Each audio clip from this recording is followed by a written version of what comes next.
ছাত্র জনতার গণবিপ্লবের মুখে গত ৫ আগস্ট পদত্যাগ করে ভারতে চলে যান সাবেক প্রধানমন্ত্রী শেখ হাসিনা। সম্প্রতি সামাজিক যোগাযোগের মাধ্যমে শেখ হাসিনার পদত্যাগ সংক্রান্ত একটি পত্র ভাইরাল হয়েছে, যা বিভিন্ন পত্রিকায় প্রকাশিত। শেখ হাসিনার পদত্যাগ পত্র ভাইরাল। পদত্যাগ পত্রের প্রতিবেদন স্বীকার করেছে শেখ হাসিনার ছেলে। সোশ্যাল মিডিয়ায় ভেসে বেড়াচ্ছে শেখ হাসিনার পদত্যাগ পত্র। বিস্তারিত জানতে ভিডিওটি শুরু থেকে শেষ পর্যন্ত সাথে থাকুন। আর আপনি যদি আমার এই চ্যানেলে নতুন হয়ে থাকুন, তাহলে আপনাকে ছোট্ট একটি অনুরোধ করব, চ্যানেলটিকে সাবস্ক্রাইব করে রাখার জন্য। আর যারা ইতিমধ্যেই চ্যানেলটিকে সাবস্ক্রাইব করেছেন, তাদেরকে অসংখ্য ধন্যবাদ। চলুন বিস্তারিত জানা যাক। বেলা পত্রিকায় প্রকাশিত শেখ হাসিনার পদত্যাগপত্র ভাইরাল। ক্ষুব্ধ আওয়ামী লীগ। সাবেক প্রধানমন্ত্রী শেখ হাসিনা ও ডানে সামাজিক যোগাযোগের মাধ্যমে ভাইরাল হওয়া পদত্যাগপত্র। ছবি সংগৃহীত। ছাত্র জনতার গণবিপ্লবের মুখে ৫ আগস্ট পদত্যাগ করে ভারতে চলে যান সাবেক প্রধানমন্ত্রী শেখ হাসিনা।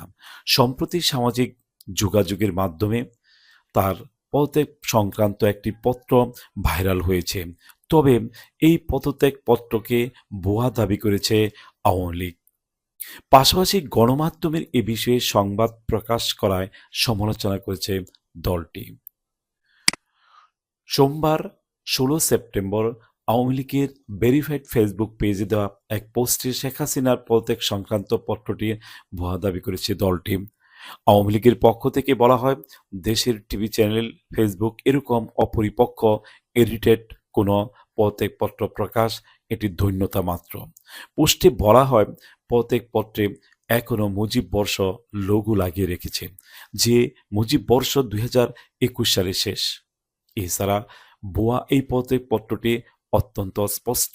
পদত্যাগপত্রের ভাষায় যা মন চায় তাই লিখে পাবলিশ করা হয়েছে। ওই পত্রে শেখ হাসিনার স্বাক্ষরটিও গুগল থেকে নেওয়া দাবি করে বলা হয়, এতে স্পষ্ট দেখা যাচ্ছে মূল পেজের সঙ্গে স্বাক্ষরের অংশের পিক্সেলের পার্থক্য রয়েছে। আর ৫ আগস্ট ছিল ২১ শ্রাবণ, কিন্তু পদত্যাগপত্রে উল্লেখ করা হয়েছে ২০ শ্রাবণ। পোস্টে আরও বলা হয়, দেশের মিডিয়াকে এরকম নগ্নভাবে ব্যবহার করে নিজেদের হাসির পাত্র বানাবেন না। শেখ হাসিনা পদত্যাগ করার যে আনুষ্ঠানিকতা সে সময় নেননি। তিনি সোজা তেজগাঁও থেকে বিমানে করে ভারতে গেছেন। এসব বাদ দিয়ে বরং দেশের সমস্যা সমাধান করার আহ্বান করেন। সামাজিক যোগাযোগের মাধ্যমে ভাইরাল হওয়া পদত্যাগপত্রে লেখা আছে, আমি গভীর দুঃখের সঙ্গে জানাতে চাই, সাম্প্রতিক বিক্ষোভ ও সংঘর্ষের প্রেক্ষিতে যেখানে ৩০০ জনেরও বেশি মানুষ প্রাণ হারিয়েছে এবং আর কোনো প্রাণহানি এড়ানোর জন্য আমি পদত্যাগের সিদ্ধান্ত নিয়েছি। আমি বাংলাদেশের প্রধানমন্ত্রীর পদ থেকে পদত্যাগ করছি। এই ঘটনাগুলোতে আমি সম্পূর্ণ দায়িত্ব স্বীকার করছি এবং দেশের জনগণের নিরাপত্তা ও কল্যাণের প্রতি আমার অঙ্গীকার সবসময় অটুট থাকবে।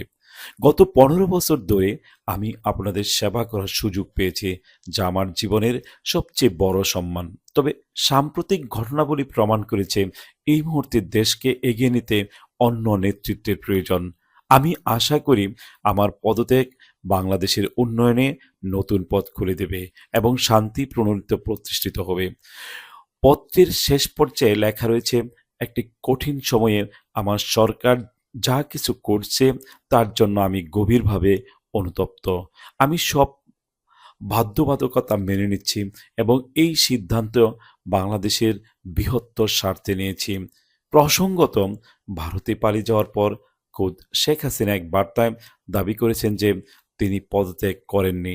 তার ছেলে সজীব অজিত জয়ও একাধিকবার দাবি করেছেন যে তার মা প্রধানমন্ত্রীর পদ থেকে পদত্যাগ করেননি।